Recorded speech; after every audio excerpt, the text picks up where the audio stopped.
কথা বলি, শয়তানকে সিজদা করার কারণে বারশিশা কি হয়ে গেছে? কাফের হয়ে গেছে। আমি আর আপনি যখন নেক্সট সুরতে শয়তানের নেক্সট সুরতে ঢোকার কারণে মাজারে গিয়ে সিজদা দেই, বলেন তো আমরা কাফের না মুসলমান? যদি শয়তানের নেক্সট সুরতে আমি আর আপনি মাজারে গিয়ে সিজদা দিয়ে কিছু চাই, সে মুসলমান থাকে না কাফের হয়ে যায়? আপনারা বলতে হচ্ছেন, আমি কিন্তু দেই না। বলতে হচ্ছে কে? আপনারাই বলছেন কাফের হয়ে যায়, আমি বলি নাই। তাই এই বারশিশা কি হয়ে গেছে? এবং শয়তান বলে বারশিশা তুমি কাফের হয়ে গেছো, আরে কাফের থেকে আমি পানা চাই, আমি আল্লাহকে ভয় করি। শয়তান কি করে?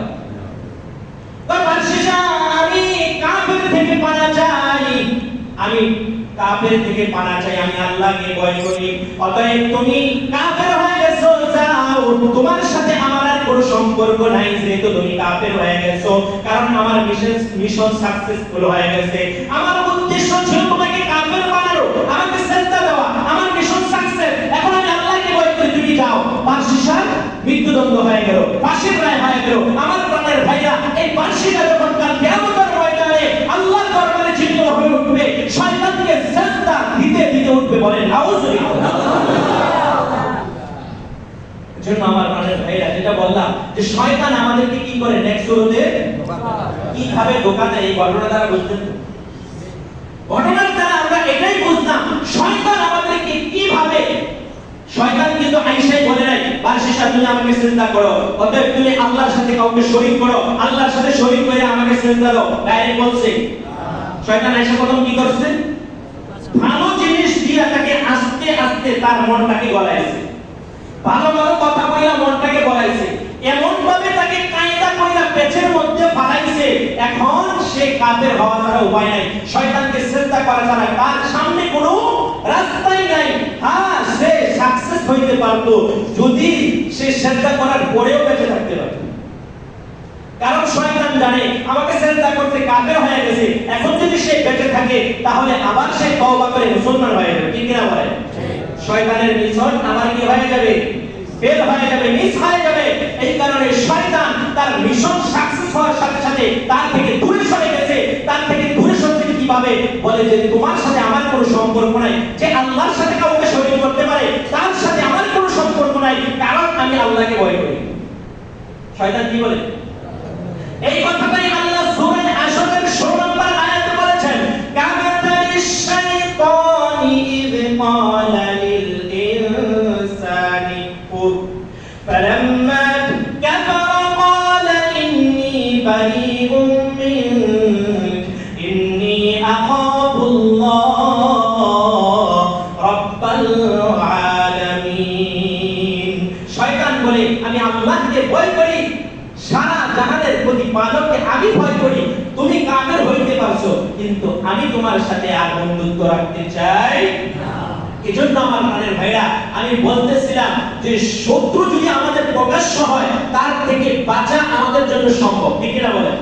যে কোনো একটা পন্থায় বলে কৌশলে আমি নিজে বাঁচতে পারবো না, যে হুজুর আমাকে শয়তান কিভাবে ধোঁকা দিতেছে, আমি কিভাবে বাঁচতে পারবো? হুজুর একটা লাইন বলে দেবে, একটা সিস্টেম বলে দেবে, সেইভাবে বাঁচা সম্ভব। কিন্তু ওই বন্ধু, ওই শয়তান যদি বন্ধু সেজে নেক্সট শুরুতে আমাকে আপনাকে ধোঁকা দেয়, আমি আর আপনি তো মনে করবো বারশিশার মতো সে আমার পরম বন্ধু, আমার ভালোই চাইতেছে, আমি জান্নাতের দিকে যাইতেছি। ঠিক না বলেন?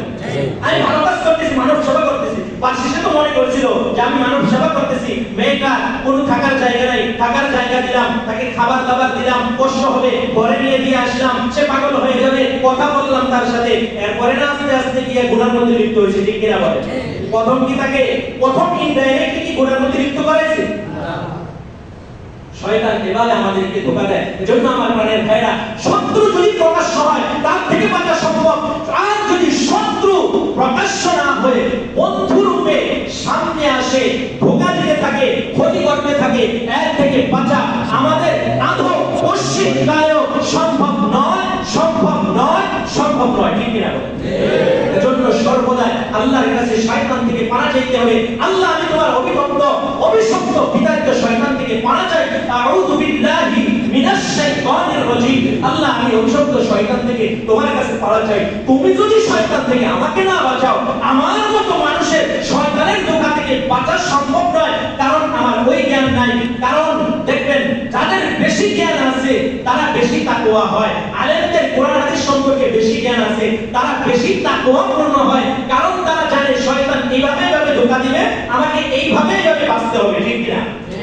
আর আমরা যারা জনসাধারণ আছি আমরা তো কোরআন হাদিসের জ্ঞান রাখি না, কিন্তু শয়তান যদি নেক্সট করে এসে ধোঁকা দেয় আমরা মনে করি যে আসলে এর থেকে ভালো বন্ধু পৃথিবীর বুকে আমার আর। পরিশেষে গিয়ে দেখা যায় যে সে আমাদের সামনে জান্নাতটাকে সাজায় আছে। জান্নাত এতদিন ভালো কথা বলতে এমন জায়গায় আনছে, এখন এই দেওয়ালের ওই পার গেলে জাহান্নাম, এই পার থেকে দেখা যাইতেছে ভালো, এখন যখন দরজার সামনে আসছে লাঠি দিয়া পালাইছে দেখা যায় জাহান্নাম, ঠিক কিনা বলে?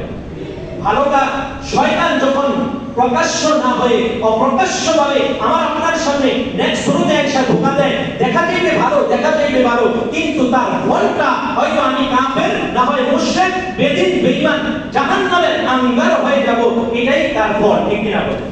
এজন্য আমার প্রাণের ভাইরা আল্লাহর কাছে দোয়া করতে হবে, আল্লাহ যেন আমাদেরকে অভিশপ্ত শয়তান থেকে সর্বদা বেঁচে থাকার মতো তৌফিক দান করেন, বলি আমিন।